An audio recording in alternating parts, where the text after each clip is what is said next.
RBI said cryptocurrency is banned, but Supreme Court came and lifted the ban.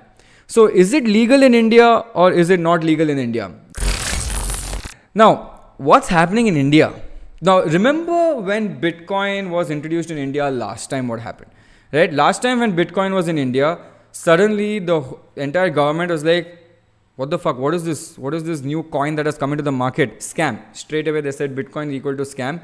Because a lot of people in India, first of all, didn't know what blockchain was, did not know what cryptocurrency was.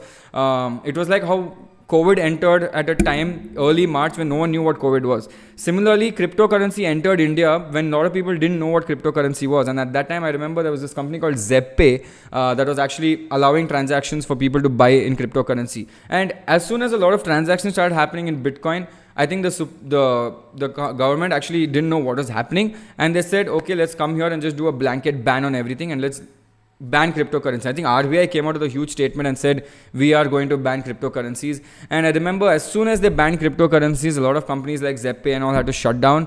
And I still remember a lot of people were put into jail and stuff. It was just nonsense, right? But at the same time, when India was banning cryptocurrencies, US was adopting cryptocurrencies. US was like, okay, fine, there's this new technology that has come, blockchain technology, with a cryptocurrency aspect. So we'll rope in the SEC, the Security Exchange Commission, we'll rope in them. Let's make a rule around this. And that is how US was always ahead of the curve when it came to cryptocurrencies and Bitcoin. Right? Now what's happening in India? Last time, everyone was away from it. Everyone was like, shit, I don't know what's happening, I'm scared of Bitcoin. But this time, something different is happening. A lot of banks have entered the party. So a lot of banks have realized that, okay, RBI said cryptocurrency is banned, but Supreme Court came and lifted the ban. So is it legal in India or is it not legal in India, right? One party is saying cryptocurrency should be banned in India. Okay, RBI came and said banned, but Supreme Court came and lifted that ban. Okay, so now what is it? What's happening in India? Basically, I don't know whether it's completely legal or not legal, but I think it is legal. That's why a lot of people are doing it. But the most important thing is you cannot stop cryptocurrency. It is always there. You can never delete it from existence. Cryptocurrency is always going to be there. The only thing that India needs to do next, or say adopt what India has to do, is that do what the other countries are doing. Get it under a regulatory body or get it under SEBI if you want, right? Put stringent laws around it. Don't get scared that there's something new and I don't know what is this, I can't understand this, and we will just ban it because we can't understand it, right? So what we can see in the future, if they don't go back to banning it again, what we can see in the future is that now they might have different rules and regulations, different sections coming up only for cryptocurrency and dealing with cryptocurrency. And take the Aadhaar card, take all your stuff, put it under the PAN card itself. Now stocks are so beautifully regulated in India.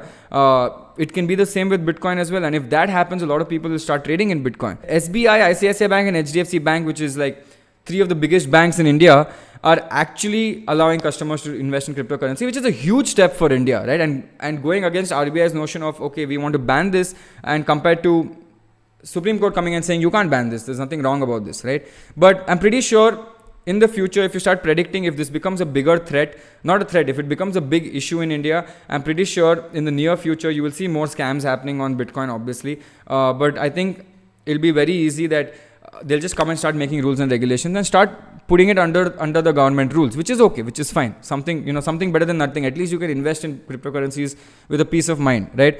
It blew my mind when I read this article, right? This was a Mint article. Now it says a lot of retail investors aged between 25 to 40, which is somewhere around our age group, are investing and spending millions on trading in cryptocurrency in India every single day. So a lot of youth like me and you are coming and investing in cryptocurrencies as well. And I know a lot of people who have come and told me, hey, listen, I've got 2,000 rupees worth of Bitcoin. And I'm like, okay, good, that's great, that's awesome, right? But a lot of people are doing that. Now, why this happened? And there was a beautiful trigger that we all know and we've been familiar with from 1 year. It's called COVID, right? When COVID happened, a lot of people actually lost their jobs, right? A lot of people's livelihood were burnt down, right? When this happened, India was sitting at home peacefully and just doing nothing and just sitting at home eating dal chawal and looking at TV, right? Every single day you have to look at TV. And IPL also was not there to look at that point.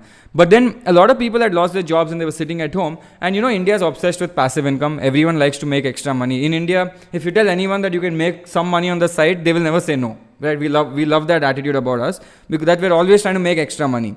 So At that point, people had a lot of time. They saw Bitcoin was slightly going up at that point. They said, chalo, let me do some research into cryptocurrency, because stocks, though I know what stocks are. If I want to invest in stocks, I can. But let's do more into cryptocurrency. And that's when a lot of youth came to know that, okay, we should invest in cryptocurrency, we should research about cryptocurrency, and this will also add as a source of passive income, because anyway stocks are there, let's do Bitcoin as well. And now, because it's so easy that I can invest from SBI, HDFC, etc., it's very easy for me to do that. Now, this was mainly, this growth in India, the Bitcoin India growth was mainly driven by COVID and the Supreme Court ban lift that happened. Right? If Supreme Court hadn't lifted the ban and COVID had happened, Indians couldn't still invest in Bitcoin and it wouldn't have boomed it. But see how this entire world works, right? It's crazy. Now, because of that, the growth in India actually went up. A lot of people, initially when they started investing in Bitcoin, it was more from a passive income perspective. They were like, okay, I'm going to do this as a passive income, not as a full-time income. Bitcoin is going to be my passive income revenue source.